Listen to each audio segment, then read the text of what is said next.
Bienvenue sur cet écran d'accueil de Franc Contact. Nous allons maintenant voir comment travailler avec les mails. Pour aller sur l'écran des mails, il faut venir sur l'onglet marketing et aller sur gérer les emails. Et une fois que vous êtes sur cet onglet pour gérer les emails, vous avez un écran qui vous permet de voir le nom du message, ce qui est différent du sujet du message et vous allez comprendre dans le détail pourquoi tout à l'heure. Et puis vous avez plusieurs options. La première option vous permet de mettre un email dans vos favoris et donc de pouvoir à partir de l'écran de contact envoyer faire une recherche plus simple et accéder plus rapidement au mail que vous utilisez le plus souvent.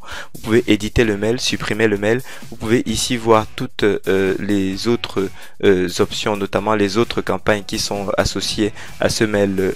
Déjà, je vais vous expliquer comment. Ici, vous pouvez voir tous les rappels qui sont associés à ce mail et là, vous pouvez voir toutes les informations complémentaires qui sont également associées à ce mail, notamment le sujet, la personne, l'adresse mail de l'expéditeur, etc., etc.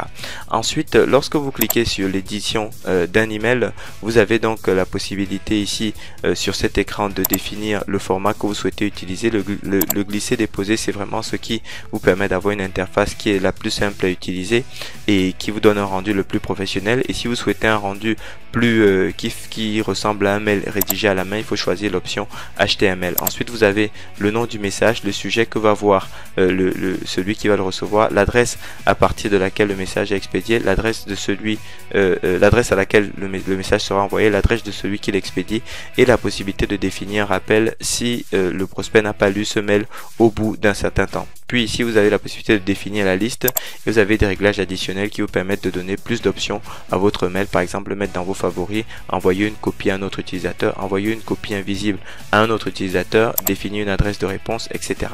Ensuite, vous avez l'interface d'édition du mail à proprement parler qui lui fait l'objet d'une autre vidéo d'explication. Vous pouvez rajouter des pièces jointes en dessous. Vous pouvez ensuite mettre à jour. Vous pouvez également envoyer un test sur l'adresse mail que vous souhaitez. Vous pouvez évaluer le niveau de spam, la façon dont il sera analysé par les filtres d'anti-spam. Vous pouvez également cliquer ici pour prévisualiser le mail dans différents navigateurs et voir quel va être le rendu. Donc là, vous pouvez le voir dans différents navigateurs. Le fait d'avoir quelques erreurs, c'est pas très grave. Ce qu'il faut, c'est vraiment voir quel est le rendu final. Vous pouvez même le voir également sur des navigateurs mobiles type iPhone, etc.